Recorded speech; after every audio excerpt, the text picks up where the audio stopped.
Okey, Assalamualaikum semua. Selamat pagi, anak-anak cikgu. Selamat pagi. Waalaikumsalam, Selamat cikgu. pagi.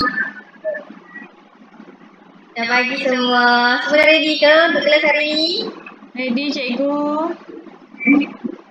Okey, thank you. Okey, jadinya sebelum tu cikgu nak bagi tahu lah subjek apa kita hari ni. Takut ada yang silap subjek kan? Okey. So jadinya hari ni kita akan belajar subjek sejarah tingkatan 4. Kalau nampak dekat dalam skrin tu, cikgu ada minta salah seorang daripada kamu untuk beritahukan lah cikgu punya slide sebab lain cikgu ni faham dia lah slow ya. Terima kasih pada Lily sebab sudi bentangkan slide cikgu. Okey, jadinya so hari ni kita akan masuk topik bab 1 iaitu topik warisan negara bangsa. Okey, sebelum tu sebab ini kan kita punya pertemuan pertama kali kita, so cikgu nak kenal-kenal diri dengan awak semua. Mesti cikgu baru kenal Lily sahaja. Okey, so cikgu nak kenal juga lah yang awak pakai tudung warna hitam tu boleh kenalkan diri tak? Nak cikgu panggil apa tu? Saya ke? Ya awak. Ya awak. Nama saya cikgu boleh panggil Juju. Oh, Juju, terbaik. Saya ada nama lagi. Baguslah kamu ni. Okey, seterusnya untuk yang tudung putih tu, okey nak pergi panggil apa tu? Oh, khusyuk ni menulis. Baik, betul kamu ni. Bagus Saya betul. nama juga. Okey. Alamak, besar sangat. Oh. Sabar, cikgu. Saya ambil kertas, cikgu. Mana kertas saya? Sabar, cikgu. Oh, bagus. Saya nampak nama Lily kat situ. Lily pun dah tulis nama. Bagus lah nama cikgu tak. Awak semua dah tulis. Bagus. Nama saya. Cepat. Cepat. Tudung putih. Nama saya Najat Oh, Hani. Cikgu boleh panggil saya Hani. Cikgu. Okey, Hani. Jadi Cantik nama tu Hani. Nampak. Besar awak tulis. Sampai jauh saya nampak.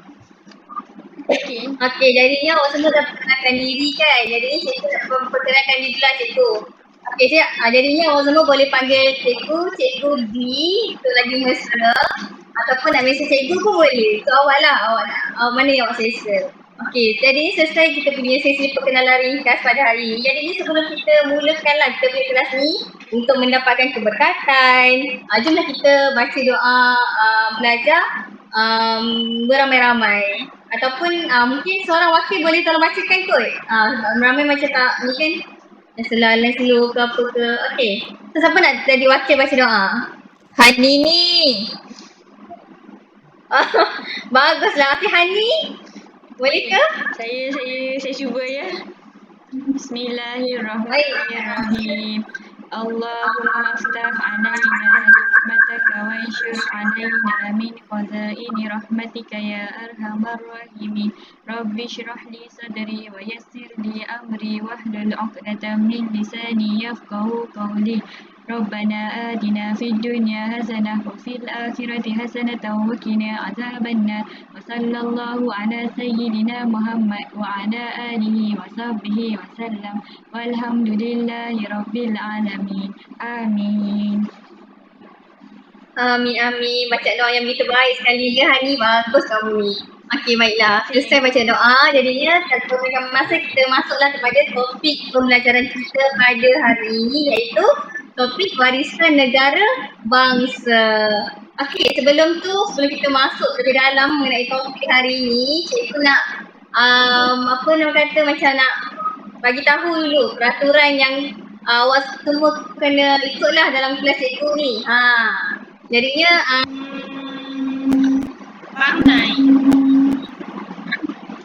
baru naik. Jadi apa? Ada slide. Ada slide. Okey. Sekejap saya cuba besarkan slide.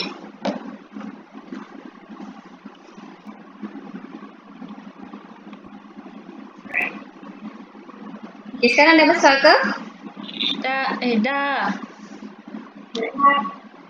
Besar. Dah besar dah. Okey, thank you Hani. Okey, seterusnya ini adalah peraturan dalam kelas cikgu. Tak apa, peraturan ni simple je. InsyaAllah, saya percaya awak semua boleh ikut dengan jaya sekali. Okey, so itulah peraturan saya. Yang pertama, always be prepared. Setiap kali masuk kelas cikgu nak minta awak semua untuk sentiasa bersedia. Okey, bersedia daripada segi apa? Tak kisahlah segi physical ke, mental ke. And then sebelum ni cikgu ada bagi tolong awak semua sediakan barang kan dekat dalam gerobak sekolah kita. Ada. Betul tak? Bukan warna. Ya betul. Cuba tunjuk sikit barang-barang tu. Ada 3 warna cikgu minta. Apa-apa barang tak kisah warna sama ada. Barang tu kecil ke besar ke tapi dia ada 3 warna. Iaitu hijau, merah dengan kuning. Cuba tunjuk sikit. Okay.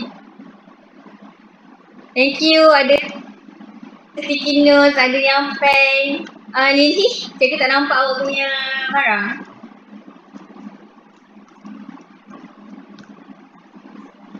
Line saya slow ke? Saya dengar dengan baik suara cikgu. Oh, Lily mungkin tak dengar kot line slow. It's okay, tak apa, kita teruskan. Kemudian yang kedua, peraturan kedua adalah sentiasa bersedia. Be ready. Kalau boleh bangunlah, bangun daripada mimpi yang masih tidur lagi ke. Dan yang ketiga, peraturan ketiga adalah magic words. Okay, magic words ni senang je. Sekali cikgu kata, pernah dengar tak perkataan macam ni? Adik-adik tu insya-Allah boleh. Pernah dengar tak sebelum ni? Pernah. Pernah kan? Jadinya, sekali cikgu kata nak murid tu, awak jawab apa? InsyaAllah boleh. Ya, bagus sekali. Baguslah Hani. Macam mana pula dengan Lily dengan Juju? Boleh. Cuba dengar suara. Okey, kita nak try sekali. Saya nak awak semua bersuara. Buka mikrofon tu. Okey? Jadi saya cuba sekali.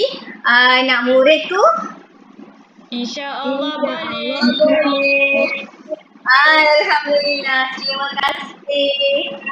Dan perkara keempat, be aktif, sentiasa aktif. Kalau ada masalah internet, tak apa, cikgu faham tak mengapa. Dan lain sekali, cikgu nak kamu semua enjoy dalam kelas cikgu. Walaupun cikgu sejarah, tapi jangan pandang rendah dengan sejarah ini. Tak ngantuk kalau cikgu cuba.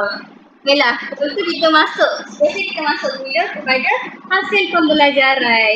Jadinya untuk kelas hari ini, cikgu just fokuskan untuk hasil pembelajaran untuk 1 dengan 2 sahaja. Manakala hasil pelajaran yang ketiga tu kita sambung untuk kelas yang seterusnya. Baiklah, jadinya boleh tak cikgu nak minta seorang bacakan hasil pembelajaran yang pertama? Ada siapa nak volunteer tak? Saya. Okey, boleh jujur, silakan. Hasil pembelajaran yang pertama adalah menyatakan latar belakang negara bangsa sebelum kedatangan barat. Okey, terima kasih Juju. Dan seterusnya, siapa nak baca boleh angkat tangan? Saya. Okey, Lily. Okey, boleh cuba. Okey, boleh baca untuk yang hasil pelajaran 2 pula. Hasil pelajaran kedua mengenal pasti ciri-ciri negara bangsa Kesultanan Melayu Melaka.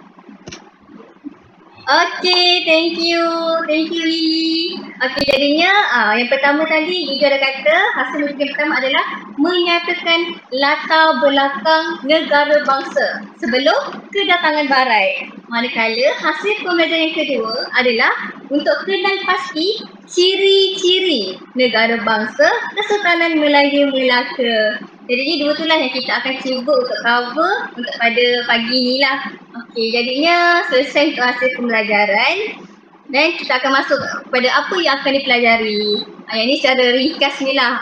Secara tuntasnya kita fokuskan kepada 2 sahaja iaitu latar belakang negara bangsa dan ciri-ciri negara bangsa Kesultanan Melayu Melaka. Untuk yang sebelah tu kita hold dulu untuk pembelajaran yang kelas seterusnya lah. Okey, masih semua orang okey ke lagi? Baru masuk pada hasil pembelajaran ni. Kalau okey, cuba tunjuk sikit warna hijau. Kalau okey, warna merah ataupun sudah suka warna kuning. Itulah gunanya barang yang cikgu nak kamu sediakan tadi. Okey, cikgu nampak Juju dah keluarkan warna hijau. Lily. Hani dapat warna hijau. Ali pun dapat warna hijau. Okey, semua dapat 5 sedia-sedia ya. Kita faham dengan kita punya hasil pelajaran. Seterusnya kita pergi pula kepada slide yang seterusnya. Baiklah, sebelum cikgu nak masuklah kepada latar belakang negara bangsa sebelum pengambilan ni kan. Kamu tahu tak apa negara bangsa ni dia merujuk kepada alam Melayu. Jadi ni kamu tahu tak apa itu alam Melayu? Tak tahu. Siapa? Saya tak pasti. Tak tahu. Tak pasti. Untuk yang lain tak pasti. Lily tahu tak apa itu alam Melayu sebenarnya? Negara bangsa alam Melayu. Tak.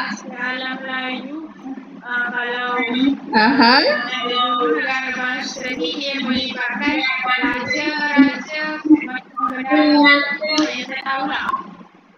Oh, betul. Dah nak masuk lagi. Sikit lagi tu dah betul. Okey, percubaan yang baik. Cikgu puji benda tu. Okey, betul. Okey, sebelum tu cikgu nak bagi tahu dulu lah. Cikgu berkenaan dengan alam Melayu ni.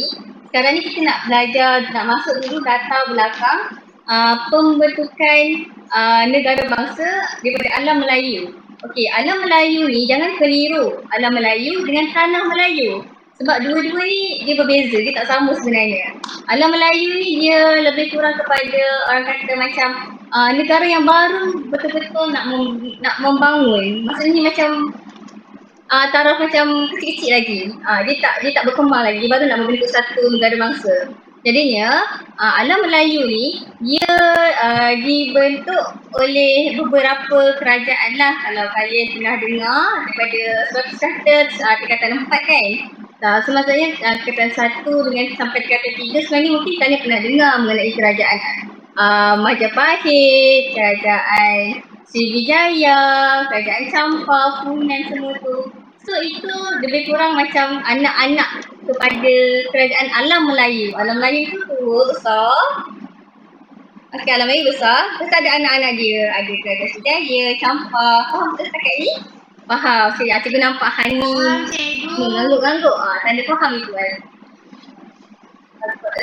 Okey, thank you Lily. Okey, jadinya untuk tanah Melayu pula itu alam Melayu. Untuk tanah Melayu pula, alam Melayu ni dia tak bentuk lagi tau. Maksudnya tanah Melayu ni terjadi selepas kedatangan Barat. Tapi alam Melayu ni dia sebelum kedatangan Barat. Macam tu. So ada beza dengan alam Melayu dan tanah Melayu. Boleh faham setakat ni? Okey. Jadinya untuk pembentukan negara bangsa ni, latar belakang negara bangsa ni sebelum kedatangan Barat, dia merujuk kepada kerajaan alam Melayu ni lah. Tu asas dia. Okey. Lepas tu proses pembentukan negara bangsa ni kita tak menggunakan masa yang singkat tau, tapi dia menggunakan masa yang sangat panjang pembentukan proses. Semua take time kan. Jadi dia melalui beberapa tahap lah berdasarkan kerajaan-kerajaan tertentu. Okey, jadinya pembentukan latar belakang negara bangsa ni dia ada ciri-ciri yang tertentu tau. Dia ada ciri-ciri tertentu yang dia akan berkembang dan diwarisi oleh kerajaan-kerajaan alam Melayu selepas dia. Okey. So apa ciri-ciri dia tu? Okey, ciri tu. Buka balik slide. Okey. So inilah ciri-ciri dia. Iaitu yang pertama, latar belakang negara bangsa ni dibentuk oleh ciri-ciri berikut, iaitu yang pertama dibentuk oleh raja, yang kedua dia dibentuk oleh undang-undang, yang ketiga dia dibentuk oleh wilayah pengaruh, dan yang keempat adalah dibentuk oleh rakyat. Okey, so ciri-ciri inilah yang akan membentuk satu negara bangsa. Okey, jadinya apa yang kalian faham tentang raja sebenarnya? Siapa nak jawab? Apa pemahaman korang awak semualah tentang raja? Raja tu apa benda? Siapa nak cuba? Pemimpin negara. Raja tu adalah pemimpin negara. Lagi? Siapa lagi nak cuba? Apa itu pemahaman anda tentang raja? Raja lagi tinggi daripada Perdana Menteri. Betul, raja lagi tinggi daripada Perdana Menteri. Tapi itu ikut konsep kita sekarang ada Perdana Menteri. Tapi zaman dulu dia tak ada Perdana Menteri lagi. Dia ada para pembesar. Okey, so betul jawapan ini. Okey, seterusnya bagaimana pula dengan Lily? Apa pemahaman tentang raja? Kalau raja ni dia lebih terlibat dalam pentadbiran. Betul. Raja ni juga turut terlibat dalam pentadbiran. Jadi yang semua nampaklah ada kefahaman tentang raja. Jadinya dalam pembentukan negara bangsa ni, dia sebenarnya kalau nak diikutkan dia sangat berbeza dengan pembentukan negara bangsa daripada segi barat. Maksudnya dia tak sama tau. Latar belakang negara bangsa alam Melayu ni dia unik. Dia ada keunikan dia yang tersendiri. Dia tak ikut negara barat. Okey, jadinya sebab itulah kita ada orang kata macam adat resam, kita ada macam apa identiti negara kita sendiri. Jadinya raja ni kalau ikutkan apa dalam subjek ni lah topik ni, dia kata raja ni merupakan tonggak utama. Betul lah apa yang sorry saya batuk.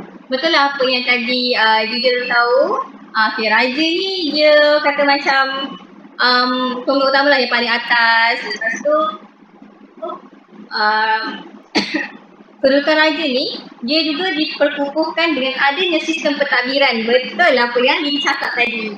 Okey, dan apabila raja ni dia ada dalam sistem pentadbiran, dia tidak berdiri keseorangan, tapi dia turut juga dibantu oleh para pembesar. Okey, maksudnya betul juga apa yang Hani cakap tadi. Maksudnya pembesar raja ni dia lagi tinggi kedudukannya daripada pembesar ataupun kefahaman kita sekarang ni adalah Perdana Menteri.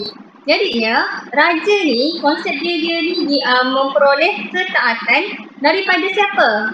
Siapa? Kalau ada raja mestilah ada Rakyat. rakyat, betul. Okey, jadinya raja ni dia memperoleh ketaatan daripada rakyat jelata. Jadinya raja ni juga pada zaman dulu dia dianggap suci, dianggap tinggi, dianggap mulia.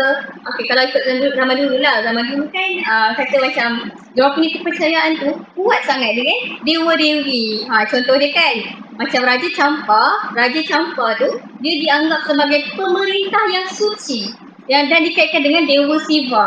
Itu adalah kepercayaan mereka. Sebab itulah raja pada zaman dulu sangat-sangat dipandang tinggi. Okey, setakat ni semua faham ya tentang raja?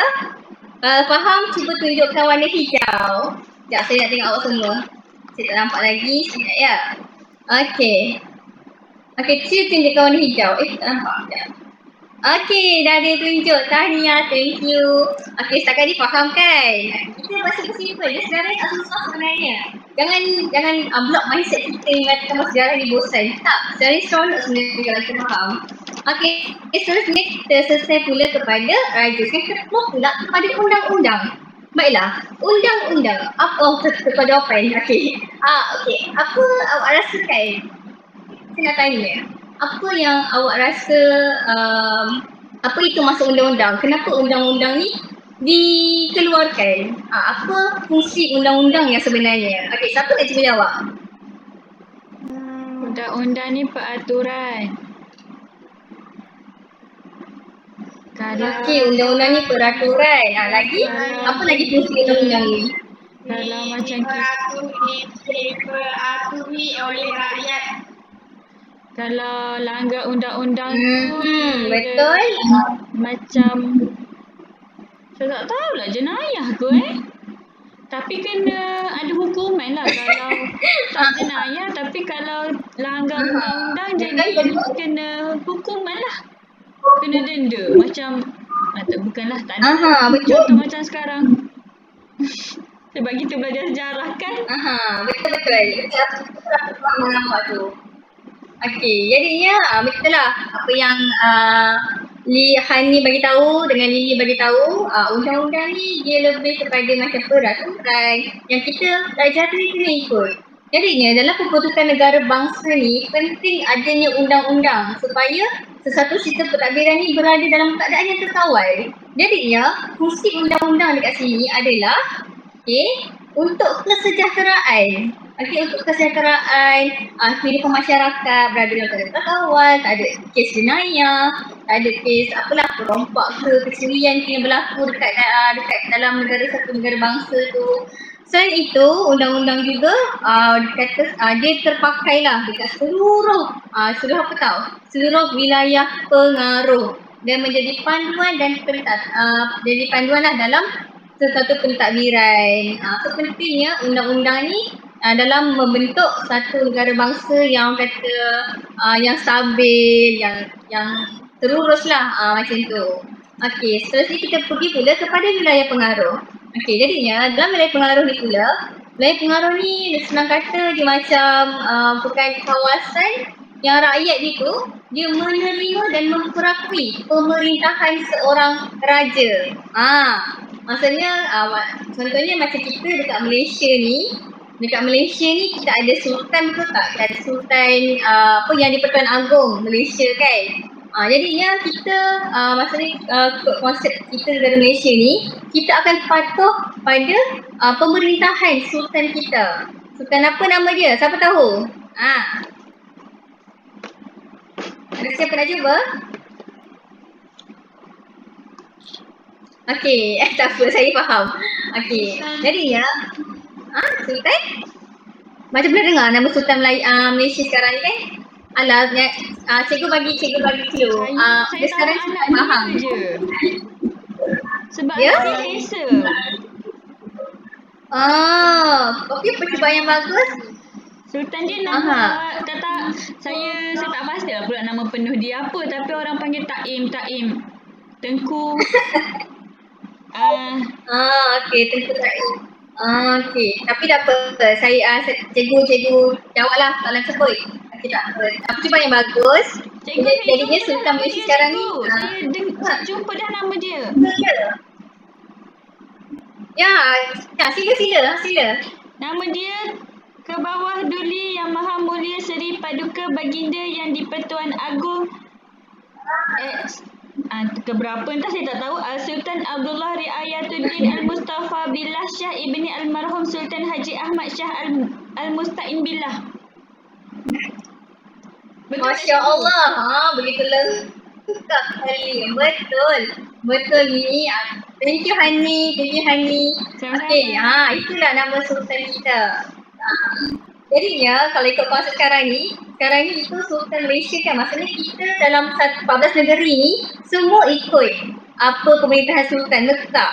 Maksudnya sultan tu maksudnya Malaysia ni merupakan wilayah pengaruh sultan tu.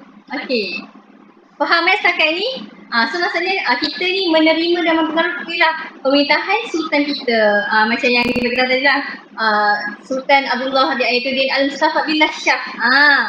Okey, contoh kalau contoh lain pula, kalau orang tu daripada negeri Johor, betul tak? Negeri Johor, maksudnya dia akan patuhlah, rakyat negeri Johor akan patuh kepada Raja Sultan Ibrahim Ibni Almarhum Sultan Iskandar. Maksudnya rakyat negeri lain walaupun tak ikut pemerintahan Raja Johor tak mengapa lah, sebab itu bukan sultan dia, betul tak? Macam tu. So itulah sedikit mengenai wilayah pengaruh, pahaman wilayah pengaruh, di mana wilayah pengaruh ini merupakan kawasan di mana rakyat menerima dan memperakui pemerintahan seorang raja. Okey, setakat ni semua clear. Kalau ada soalan boleh tanya, jangan risau, cikgu cuba untuk jawab lah semampu cikgu. Dan yang terakhir sekali, latar belakang negara bangsa ni juga dibentuk dengan adanya rakyat. Tanpa rakyat, sesuatu negara bangsa ni tak wujud. Raja tu tak akan wujud tanpa adanya rakyat. Betul tak? Betul. Betul ke betul? Betul. Betul kan? Betul. Okay, terima kasih atas responnya. Okey, nampak tak? Jadinya rakyat ini dia merupakan, dia merujuk kepada penduduk di sebuah wilayah pengaruh tadi. Ya, dia so rakyat ni dia memang sangat-sangatlah taat setia kepada raja. Dia memang tak menderhaka lah kiranya. Tapi kalau dia menderhaka pun mungkin dia akan menerima satu hukuman yang setimpal lah, mengikut apa yang dia lakukan lah, kesalahan dia lakukan. Jadinya contoh dia macam raja kerajaan Sriwijaya, dia membuktikan kesetiaan mereka kepada Raja Sriwijaya tu dengan apa tahu? Dengan upacara persetiaan dan meminum air sumpah. Nak kata untuk menunjukkanlah tak setia diorang tu, mereka tu Suraya ni dia akan minum air telaga, minum air sumpah lah daripada satu telaga ni sebagai upacara persetiaan. Macam tu, menarik ke tak? Menarik ke menarik? Menarik. Macam mana dia minum tu cikgu? Macam mana dia minum tu? Guna baldi ke guna apa? Cikgu pun kurang tahulah sebab cikgu pun hanya dapat melalui pembacaan sahaja. Tapi gambar telaga tu awak semua nanti boleh cuba Google ataupun nanti cikgu akan bagilah nota tambahan untuk rujukan awak semualah nak tengok macam mana rupa telaga tu. Macam tu. Okey, seterusnya selesai ya untuk latar belakang negara bangsa. Cikgu harap awak semua boleh fahamlah setakat ni. Okey.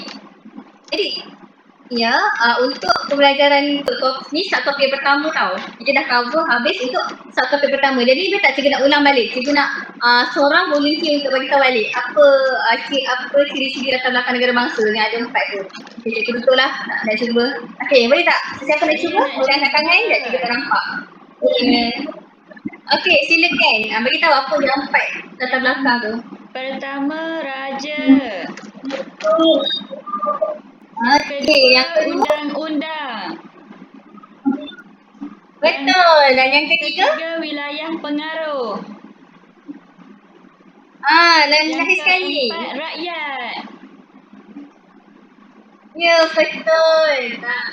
Thank you Ani. Okey, yang sangatlah betul. Okey, bagus. Perform lah kamu, cikgu bangga dengan kamu. Bagus. Ni bolehlah skor A nanti sejarah. Okey, cikgu doakan. Amin. Semua pun cikgu doakan. Sama. Cikgu harap semua. Ya, okey. Seterusnya kita dah cover dah untuk latar belakang negara bangsa. Jadi ni kita pergi pula kepada topik yang kedua, iaitu ciri-ciri negara bangsa Kesultanan Melayu Melaka. Okey, tapi sebelum kita start dengan ciri-ciri ni, cikgu nak awak semua tengok satu video ni. Video ni awak semua cubalah untuk take note point terpenting. Nanti cikgu akan go through satu-satu point tu. Boleh ke boleh? InsyaAllah boleh. Boleh cikgu. InsyaAllah. Okay. Sekejap ya. Alright. Sekejap Okay. Nanti awak semua bagi tahu line clear ke sambung ke bagi tahu je. Ya. Ya. Okay. Semoga line kita pagi ni eloklah. Risau pula takut nanti.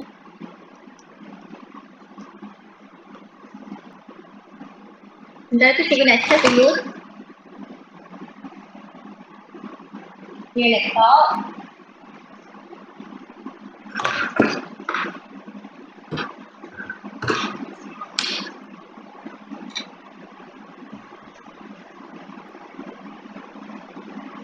Sekejap ya.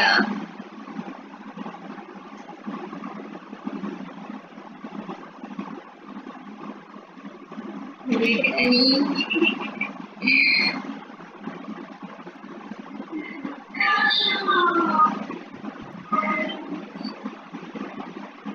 Kau takut ya? Ke dah okey? Okey lagi.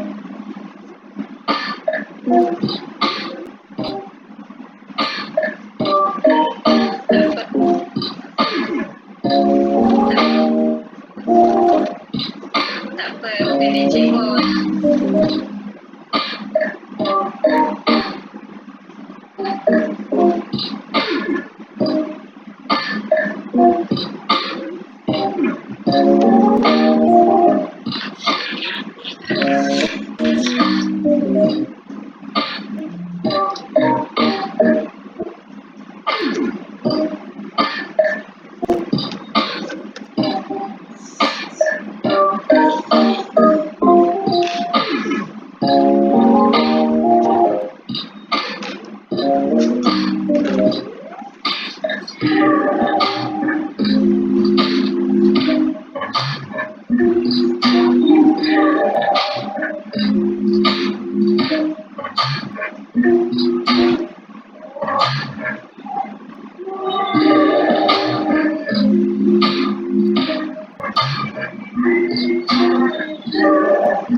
Okey.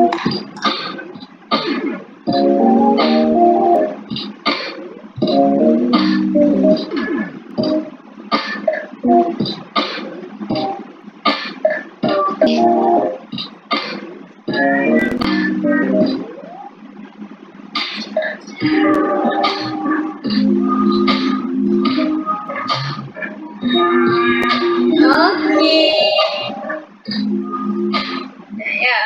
Okey, saya patah balik kepada ni. Boleh respon? Sebab dia bentang slide dia tak nampak kamu. Tunggu boleh guna buka mikrofon kot. Okey, clear dengan video tadi? Ya, cikgu. Okey, clear. Thank you.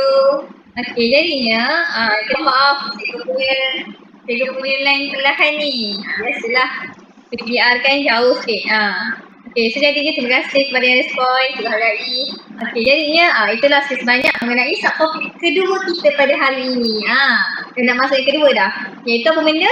Ciri-ciri negara bangsa Kesultanan Melayu Melaka. Tadi kita mention kat situ negara bangsa kan. Subtopik pertama tadi subtopik pertama tadi kita fokus on negara bangsa sahaja, dia secara umum. Tapi untuk subtopik kedua ni kita spesifikkan dia, jadi lebih spesifik itu kita masuk kepada Kesultanan Melayu Melaka. Jadinya ciri-ciri tu dia sebenarnya ada yang sama, ada yang diperhalusi lagi lah kira ciri-ciri tu. Sebab tu lah Kesultanan Melayu Melaka ni dia orang kata sangat unggul. Sebab adanya orang kata macam orang kata apa? Corak pentadbiran, corak pemerintahan yang orang kata sangat-sangatlah hebat. Okey, jadinya Kesultanan Melayu Melaka ni dia mempunyai sistem pentadbiran, dia ada peraturan dan dia ada masyarakat yang tersusun serta corak politik yang tersendiri. Jadi so dia membentuklah satu negara bangsa. So nampaklah dia macam lagi yang kata apa, lagi apa? Lagi detail, lagi smooth, lagi inilah berbanding dengan negara bangsa tadi. Dia tak, dia mencakupi keseluruhan holistik. Dia tak fokus pada 4 saja tapi dia lebih lagi. Okey, jadinya ciri-ciri negara bangsa ni cikgu berkata cikgu. Dia masuk slide kedua. Start topik yang kedua. Okey. So jadinya jadinya ciri-ciri negara bangsa Kesultanan Melaka ni dia dibentuk oleh ada 6 secara total. Ada 6, iaitu dibentuk oleh kerajaan, dibentuk oleh rakyat, dibentuk oleh kedaulatan,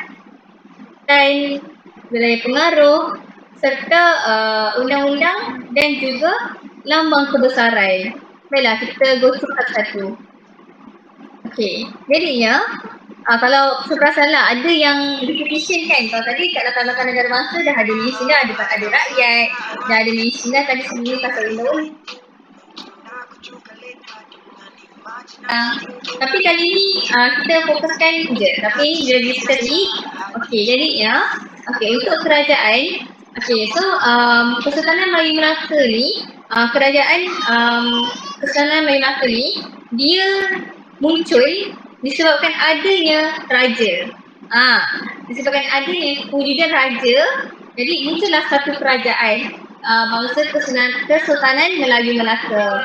Jadinya raja ni dia merupakan pemerintah tertinggi, sama dia konsep dia macam tadi, dan dibantu oleh pembesar. Okey, jadinya pemerintahan raja ni dia diperkukuhkan lagi dengan adanya sistem pembesar 4 lipatan.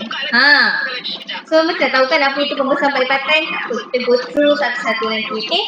Jadinya dengan adanya pembesar 4 lipatan dengan raja ni lah yang akan menjadi tonggak kepada pentadbiran Kesultanan Melayu Melaka. Okey. Jadinya sistem pentadbiran kerajaan Melaka ni dia tersusun Dia tersusun dan menjadikan Melaka ni sebagai sebuah empire yang sangat terkenal. Betul tak?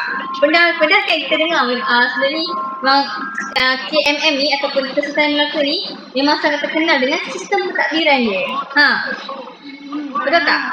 Betul. Betul. Ya betul. Banyak sekali cikgu kan? Betul. Jadinya okey. So bila ada raja, jadinya itu ada raja kan, Malaysia sebagai raja, tapi disebabkan ada dia pengaruh Islam datang ke Kesultanan Melayu Melaka ni, jadinya gelaran raja tu telah digantikan dengan apa? Siapa boleh teka? Okey, Sultan. kita nampak sekarang cuba kena Sultan, bagus. Bagus setuju. Cubaan yang bagus. Okey. Betul, Sultan. Jadi bila Islam datang ke Kesultanan Melaka ni, jadinya gelaran raja tu telah digantikan dengan gelaran Sultan. Jadi Sultan tu sampai sekarang masih lagi digunakan sehingga kini kan.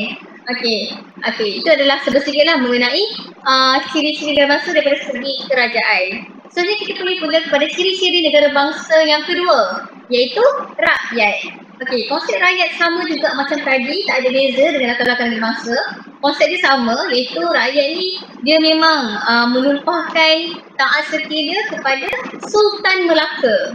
Kita gunakan Sultan Melaka, kita tak guna Raja Melaka dah, tapi Sultan Melaka. Jadinya rakyat Raja Melaka ni memang menumpahkan taat setia kepada Sultan Melaka. Lepas tu rakyat ni juga dia patuhi undang-undang yang telah dikuatkuasakanlah oleh pentadbiran. Dia pentadbiran Melayu Melaka. Jadi secara umumnya rakyat Kesultanan Melayu Melaka ni dia dibentuk oleh ada dua lah kiranya yang terdiri pada ada dua kalangan atau golongan. Iaitu yang pertama adalah golongan orang Melayu dan yang kedua adalah golongan orang laut. Jadinya secara totalnya golongan diperintah ni, golongan yang diperintah oleh Sultan ni, dia terdiri daripada rakyat yang merangkumi golongan merdeka dan golongan hamba. Jadi ada zaman Kesultanan Melayu Melaka ni masih lagi wujud sistem perhambaan. Maksudnya ada yang merdeka tu mungkin orang raja jelata lah, tapi ada yang hamba disebabkan oleh faktor-faktor mungkin kemiskinan ke ataupun hutang ke, mereka dia menjadi hamba. Tapi itu kita sentuh sedikit sahaja, kita akan go secara further sebab kesukaan masa kan. Okey. Jadinya itulah sedikit mengenai ciri-ciri negara bangsa dari segi rakyat. Okey, setakat ni semua faham ke? Kalau tak faham boleh angkat warna merah ke atau warna kuning ke. Kalau dah faham boleh angkat warna hijau. Faham. Aku cikgu siap sendiri kat sini. Okey, faham. Okey, thank you. Okey, dah tunjuk. Okey, semua warna hijau. Okey, thank you Tuan Hao. Cikgu masuk Mandarin pula hari ni. Okey, lepas tu kita masuk pula kepada ciri-ciri negara bangsa yang ketiga, iaitu wujudnya kedaulatan. Okey, kedaulatan ni apa tahu sebenarnya? Kedaulatan ni bahasa mudah dia dikatakan sebagai lambang kekuasaan. Yang berkuasa lah kiranya. Jadinya lambang kekuasaan yang tertinggi dekat Kesultanan Melayu Melaka ni adalah tertakluk pada Sultan. Tertinggi adalah Sultan. So Sultan tu memang berkuasa lah dalam Kesultanan Melayu Melaka ni. Kiranya orang yang paling berkuasa. Jadinya kedaulatan Kesultanan Melayu Melaka ni dia merupakan hak mutlak Sultan untuk kawal rakyat dan wilayah. Maksudnya Sultan ni dia ada hak yang mutlak ke atas rakyat dia dan ke atas wilayah pengaruh dia. Kalau awak semua ada perasan lah, kalau kita dalam konteks Malaysia ni, kita ada kan kedaulatan undang-undang kan? Betul tak? Dalam rukun negara. Siapa ingat? Boleh angkat tangan. Saya. Betul, ada. Okey, boleh tak bacakan rukun negara Malaysia tu? Ada 5 kan total kan? Cuba baca dulu. Kepercayaan kepada Tuhan. Betul lagi. Kesetiaan kepada raja dan negara. Kedaulatan undang-undang. Kedaulatan ni. Kedaulatan undang-undang lagi. Kesopanan dan ketatasusiliaan. Ya, betul. Kalau Malaysia tadi ada perkataan kedaulatan undang-undang, betul tak? So konsep kedaulatan tu masih lagi diguna pakai sehingga sekarang ni. Maksudnya kita tertakluk kepada undang-undang. Kita tak boleh kata apa, melanggar undang-undang yang telah dibentuk. Undang-undang ni kita kena ikut dia. Kalau tak kita akan dikenakan hukuman. So sama juga konsep dia macam yang inilah kedaulatan kepada sultan. Maksudnya semua orang kena ikut sultan tu. Kita tak boleh nak menderhaka kepada sultan lah waktu kesenangan Melaka ni. Kalau tak nanti kita akan diambil tindakan ataupun hukuman. So itulah pentingnya kedaulatan lah kat sini. Okey, jadi cikgu nak minta semua boleh fokus sebab nanti minggu sekali kita ada quiz tau. So quiz tu mungkin akan ada tanya sikit mengenai kefahaman lah tentang apa itu maksud kerajaan, apa itu maksud ayat, apa itu kefahaman anda tentang kedaulatan. Okey, seterusnya kita dah Thank you Dini. Okey, yang keempat. Ciri-ciri gambar yang keempat dah tak lama dah, sikit lagi dah habis. Okey, yang keempat adalah wilayah pengaruh. Wilayah pengaruh pun konsep dia sama macam yang tadi latar belakang negara bangsa, iaitu wilayah pengaruh ni merujuk kepada kawasan pemerintahan raja yang diterima dan diakui oleh rakyat. Apa-apa pun akan based on rakyat dengan raja baliklah, konsep dia sama je. Yang diterima raja dan sultan dan rakyat sama. Konsep sultan dan raja masih sama di situ, sama je masa dia. Jadinya Kesultanan Melayu Melaka ni dia mempunyai wilayah pengaruh yang sangat luas. Bukan kecil tau. Dia sangat luas. Lepas tu dia merangkumi keseluruhan semenanjung tanah Melayu dan pantai timur Sumatera. Wilayah pengaruh ni diperoleh melalui dia boleh melalui apa tau? Wilayah pengaruh ni kita orang sultan atau raja tu dia boleh memperkembangkan wilayah pengaruh dia tu melalui penaklukan, naungan dan juga perkahwinan. Melalui 3 cara ni. Jadinya wilayah pengaruh yang luas ni dia membuktikan kewibawaan pemerintahan kerajaan ni lah. Sesuatu kerajaan. Semakin luas dia punya wilayah pengaruh, semakin besarlah kekuasaan seorang raja atau sultan tu terhadap wilayah pengaruh dia. Jadi setakat ni semua boleh faham tak? Boleh tak cikgu nak tanya? Wilayah pengaruh tadi boleh dibentuk, boleh peroleh melalui isu macam mana? Dengan cara apa tu? Tiga tadi. Boleh ulang balik tak? Saya tak ingat. Tak ingat. Siapa ingat? Ada 3 cara. Clue dia ada 3. Salah satu. Kalau tak ingat 3 pun salah satu pun boleh lah. Perkahwinan boleh ke? Perkahwinan. Ya betul. Melalui perkahwinan juga. Betul. Tempat kelahiran itu Juzoli tu itu saya tidak pasti. Itu konsep Juzoli tu kita masuk kepada bab lain. Sekarang kita fokus pada negara bangsa dulu. Juzoli tu saya rasa itu lebih pada Melayu Union. Betul tak? Itu dah masuk kepada topik yang lain. Tapi sekarang ni kita fokus. Peperangan. Betul. Peperangan, penaklukan melalui peperangan ataupun naungan. So itulah ada 3 tadi wilayah pengaruh ni boleh dicapai melalui yang pertama penaklukan, yang kedua naungan dan yang ketiga perkahwinan. Macam tu. Boleh ke boleh?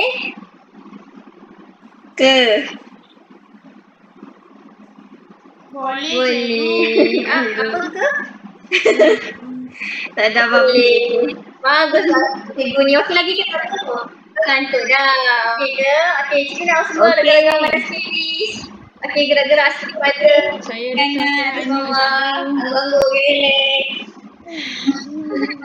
Saya nampak dah Hani dah ngantuk kan tu. Ya Hani. Apa kita gerak sikit dengan badai. Hani Bu Hani, sudah nampak buat. Jujur. Cikgu dah 48 minit. 48 minit, sikit lagi, ada 2 lagi. Lepas tu, sikit lagi, sambung lagi 2. Sini rasa yang kedua, lagi 2 tu adalah Undang-undang dan lambang kebesaran.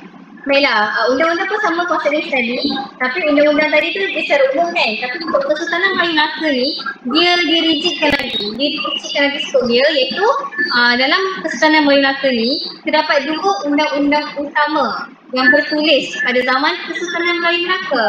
Iaitu yang pertama adalah Hukum Kanun Melaka dan yang kedua adalah Undang-Undang Laut Melaka. Okey, jadinya undang-undang ni nanti kita akan go through untuk subtopik yang ketiga, yang kelas seterusnya. So kelas sekarang ni kita fokus ke yang sekarang ni untuk ciri-ciri negara bangsa. Jadinya undang-undang ni sama di konsep dia untuk mengukuhkan lagi kerajaan dan melindungi rakyat. Maksudnya masih lagi tertakluk pada untuk mengekalkan kesejahteraan lah. Okey, dan akhir sekali undang-undang ini juga menjadikan Kesultanan Melayu Melaka ni sebagai sebuah kerajaan yang unggul. Okey, so keunggulan Kesultanan Melayu Melaka ni itu dipengaruhi oleh undang-undang yang dibentuk.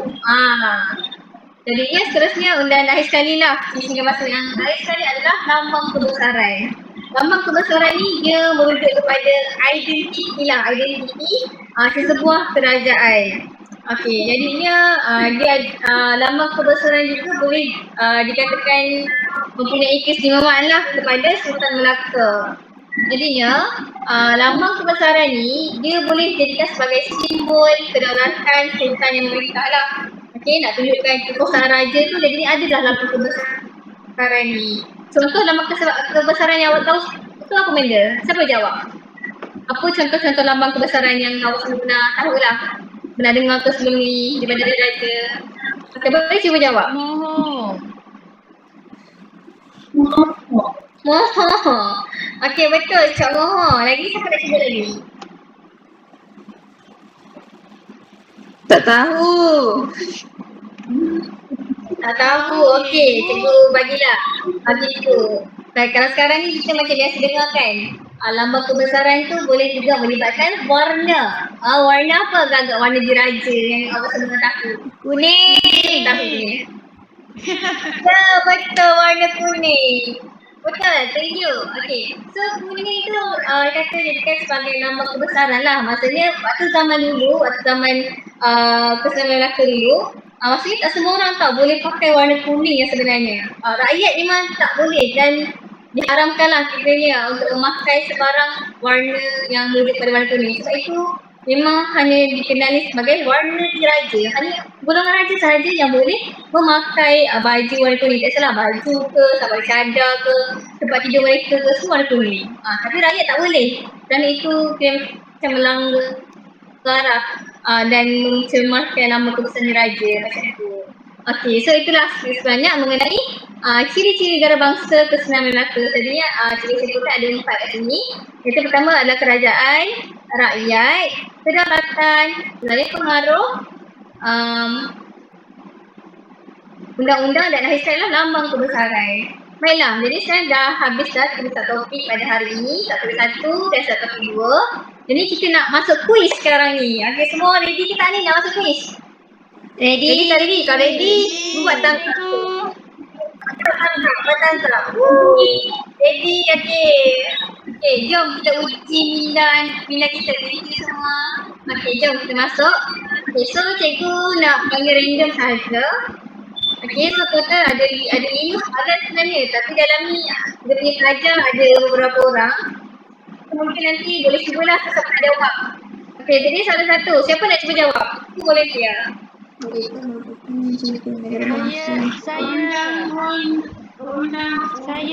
Okey, boleh cuba. Saya. Okey, silakan Hani. Si. Okey, salah satu. Hani. Itu Hani. Jawapan dia C. Ya. Betul ke ni? Oh, okey. Yakin si. Okey, jom kita jawapan. Okey. Okey, betul. Sebanyak bagus. Jawapannya pasti. Berikutkan ciri-ciri kebangsaan negara. Kalau Melayu kecuali pembesar. Sebab pembesar dia tak termasuk lagi ciri negara bangsa alam Melayu. Okey, so dia daripada 3 lah, itu raja, undang dan rakyat. Okey, soalan kedua pula. Okey, siapa nak cuba jawab? Boleh angkat tangan? Cikgu tak nampak soalan. Soalan kedua. Siapa nak jawab? Apakah yang dimaksudkan dengan kedaulatan? Bukan. B. Siapa tu? Juju. Okey, Juju jawab B. Semua orang setuju ke dengan B? Bola, Juju. bola. Okey, semua orang setuju ke dengan B? Saya pun rasa B. Saya Okey. rasa A. Okey, Lina rasa B. Okey, Yuni rasa A. Okey, sebab yang bagus semua. Jom kita tengok jawapan dia. Apakah yang dimaksudkan dengan kedaulatan? Okey, dia jawapan dia B. Okey, Hani kita lagi. Okey, apa poin boleh Okey, jadinya apakah yang dimaksudkan kedaulatan? Kedaulatan ini dimaksudkan dengan lambang kekuasaan tertinggi seseorang sultan. Okey, soalan yang ketiga pula. Apakah peranan undang-undang dalam sesebuah kerajaan? Okey ya, kali ni cikgu nak pilih nama boleh tak? Cikgu nak pilih nama. Okey, cikgu nak Lily. Okey, Lily boleh tak jawab soalan ni? Jap, cikgu, jap. Tengok, soalan jap. Okey, boleh. Apakah peranan undang-undang dalam sebuah kerajaan? A. Untuk kutip cukai. B. Membuktikan keturunan raja. C. Memastikan kesejahteraan sesebuah kerajaan. D. Menunjukkan kedaulatannya. C. C. Okey, itu dia jawapan dia. Betul. Jawapan dia adalah untuk memastikan kesejahteraan sesebuah kerajaan. Okey, Tahniah hari ni. Okey, yang keempat cikgu nak pick juga nama. Okey, yang keempat cikgu nak Juju dah jawab ke tak Juju? Boleh. Okey, apa jawapan dia? Okey, kita baca dulu soalan. Empat proses pembentukan negara bangsa ada Melayu memang masih lama dan beberapa tahap. Okey, so berdasarkan peta di atas, apakah visi negara bangsa kerajaan alam Melayu sebelum kedatangan Barat? Okey, apa dia jawapan dia?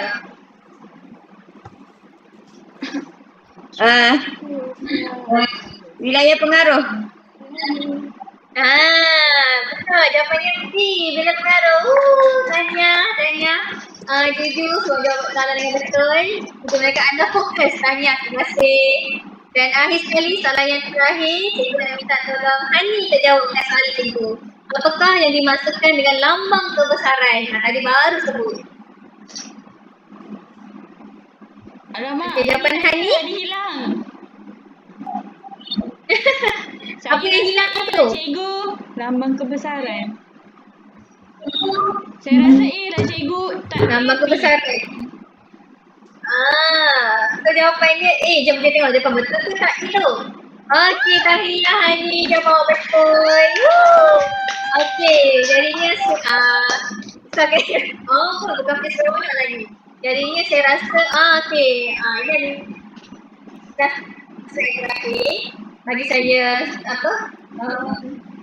keluar dulu. Okey, jadinya itulah sedikit mengenai topik kita pada hari ini, iaitu latar belakang negara bangsa, dan satu yang kedua adalah ciri-ciri negara bangsa Kesultanan Melayu Melaka. Jadi apa yang okey, Azul faham ke setakat ni kita punya hasil pelajaran? Semua dapat tak? Faham. Faham. Okey, kalau tak faham boleh tanya, cikgu buka soalan.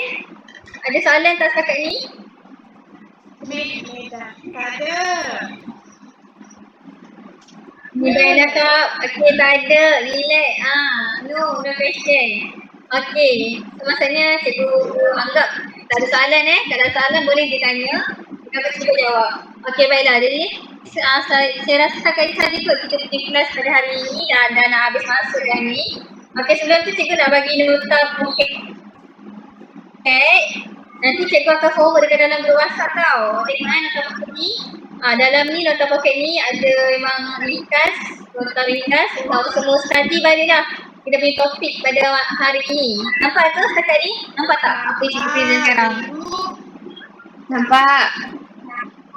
Okey, nampak. Okey, nanti awak tengoklah.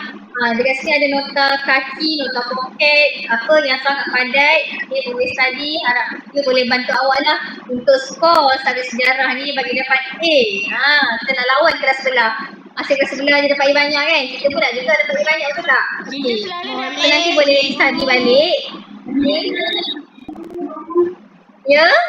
Kita selalu Boleh. dapat A lah cikgu. Apa? Oh ya ke? Dan cikgu sebelum ni kata awak semua ada yang dapat B, ada yang dapat A. Tapi kalau awak dapat A, Alhamdulillah lah kita Kenal bangga. dekat kita. Kita selalu perform. Oh, malah. Cikgu bangga lah dapat anak murid macam awak semua ni. Okay, so rasanya sekarang ni ikut kita punya kelas. Okay, nanti study tau. Jangan biarkan ilmu kita ni stop sampai sini saja. InsyaAllah Baik, cikgu. Sebab bila 48 jam kita tak study balik, akan lupa. Okay, thank you semua. Itu sahaja kita punya kelas pada hari ni. Kita habiskan dengan bacaan surah Al-As dan tasbih Kafarah. Okay, baiklah.